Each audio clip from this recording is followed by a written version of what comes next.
Freedom first, freedom second, freedom always. 169 বছরের ঐতিহ্যশালী কলকাতা বিশ্ববিদ্যালয়ের college street ক্যাম্পাসের দ্বার ভাঙা বিল্ডিংয়ের এখনও কান পাতলে শোনা যায় প্রাক্তন উপাচার্য স্যার আশুতোষ মুখোপাধ্যায়ের সেই বজ্র নির্ঘোষ কণ্ঠ। স্বাধীনতা প্রথম, স্বাধীনতা দ্বিতীয়, স্বাধীনতাই সর্বদা। 1921 সালে যখন ব্রিটিশ সরকারের শিক্ষামন্ত্রী প্রভাষচন্দ্র মিত্র কলকাতা বিশ্ববিদ্যালয়ের নিদারুণ আর্থিক সংকটের সুযোগ নিয়ে বিশ্ববিদ্যালয়কে কয়েক লক্ষ টাকা সাহায্য দেওয়ার প্রস্তাবের বিনিময়ে শর্ত রেখেছিলেন যে ব্রিটিশ সরকার সাহায্য করবে, কিন্তু বিনিময় শিক্ষার পঠন পাঠন এবং পদ্ধতিতে হস্তক্ষেপ করবে। এর প্রতিবাদে গর্জে উঠেছিলেন আশুতোষ মুখোপাধ্যায়। তিনি বলেছিলেন, তোমরা এক হাতে দিচ্ছ অর্থ আর এক হাতে দাসত্ব। বিশ্ববিদ্যালয়কে আমি গোলাম তৈরির কারখানা হতে দেব না। দরকার হলে বিশ্ববিদ্যালয়ে তালা লাগিয়ে মানুষের কাছে ভিক্ষা চেয়ে বিশ্ববিদ্যালয় চালাবো। সেদিন তিনি ঘৃণা ভরে এই প্রস্তাব প্রত্যাখ্যান করেছিলেন। স্বাধীন চিন্তা, স্বাধীন মত প্রকাশ, স্বাধীন শিক্ষাদান পদ্ধতি, এই ছিল স্যার আশুতোষের স্বপ্ন। সেই বিশ্ববিদ্যালয়ে আমরা একটা শিক্ষাকর্মী সংগঠন ক্যালকাটা ইউনিভার্সিটি এমপ্লয়িজ ইউনিয়ন, আমরা সেই শিক্ষায় শিক্ষিত।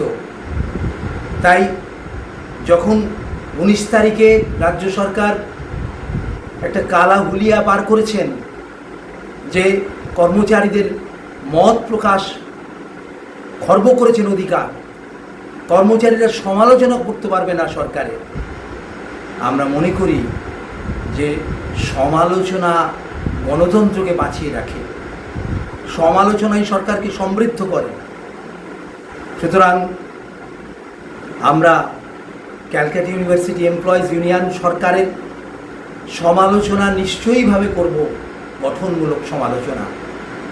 এই বিশ্ববিদ্যালয়ে একদা বাংলার রামতনু রায়েরই অধ্যাপক ছিলেন রবীন্দ্রনাথ। রবীন্দ্রনাথ মত প্রকাশের স্বাধীনতা নিয়ে যা লিখেছিলেন আপনারা সবাই জানেন। চিত্ত যেথা ভয় শূন্য, উচ্চ যেথা শির, জ্ঞান যেথা মুক্ত, যেথা গৃহের প্রাচীন।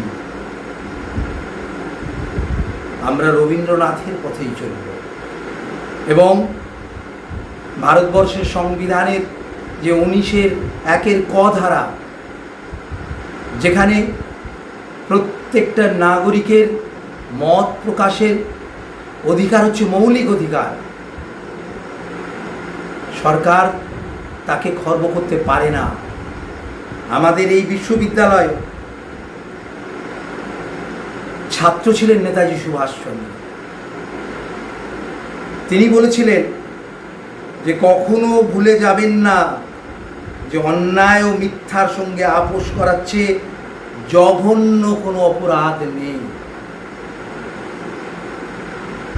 কলকাতা বিশ্ববিদ্যালয়ের ছাত্র নেতাজির ভাষাতেই বলি যে সরকার যদি মত প্রকাশের অধিকার কেড়ে নেয় তাহলে সেই স্বৈরতান্ত্রিক সিদ্ধান্তকে আমরা মানি না। আমরা সরকার যে আইনগুলো উল্লেখ করেছে তার মধ্যে পড়ি না। আমরা ক্যালকাটা ইউনিভার্সিটি 169 বছর, আমাদের নিজস্ব অ্যাক্ট, স্ট্যাটিউট, অর্ডিন্যান্স আছে।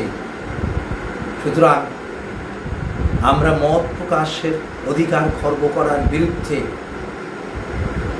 সরকারকে আমরা এই কালা আদেশ প্রত্যাহার করার আবেদন রাখছি।